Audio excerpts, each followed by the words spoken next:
My wife asked for an open relationship, so now I'm not emotionally invested in her anymore. Now she is crying and apologizing, saying she wants to go back to a closed relationship. My wife and I have been married for 4 years, and we've been together for almost 17 years. We're each other's first and only relationship. We also have a 9-year-old son. Last year, my wife brought up opening the relationship. We're both very open with each other, and we don't hide anything from each other. She understood it was a very sensitive topic, and she didn't force anything, but she said she never had the chance to explore or have love with anyone else, and she just wanted to give it a try. I was devastated, but I heard her out and told her I needed a few days to process it. After a few days, I told her I would be okay with it, and I laid out a few ground rules. She had to get regularly tested, she had to have her partner get tested, and not to bringing anyone at home. I also told her not to talk about her dates or hookups with me, as I did not want to know about it. My wife happily accepted all of the conditions, but she also apologized a lot, and told me she'll do anything for me the rest of our lives for being so understanding of this.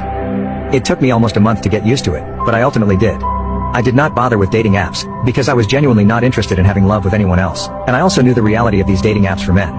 However, I did start emotionally distancing myself from my wife. It was probably unintentional. I no longer initiated dates, date nights, sex, and she was the only one who initiated anything. The last time I initiated or planned a date was a year ago. I did talk about this with my sister, and I asked her to keep it private.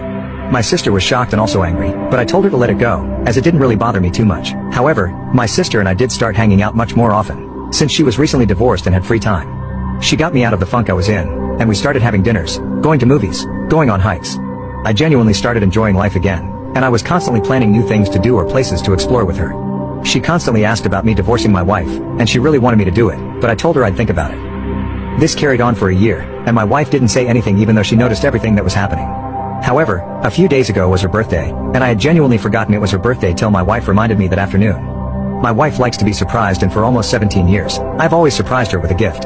But this year, I had completely forgotten it was her birthday, and my wife hadn't even reminded me her birthday was coming up. My wife and I then had an honest talk, and for the first time I told her I am not as emotionally invested in this relationship as I was prior to her opening the relationship. I told her it was unintentional, and that she's a really great wife and mom to our son. My wife then broke down in tears, and said it was 2 months since she had closed the relationship, and that she would never open the relationship again, and it would really mean a lot to her I could get back to how I was before she opened the relationship. I did not know my wife had closed the relationship 2 months ago, and I told her I'll try, but I don't know.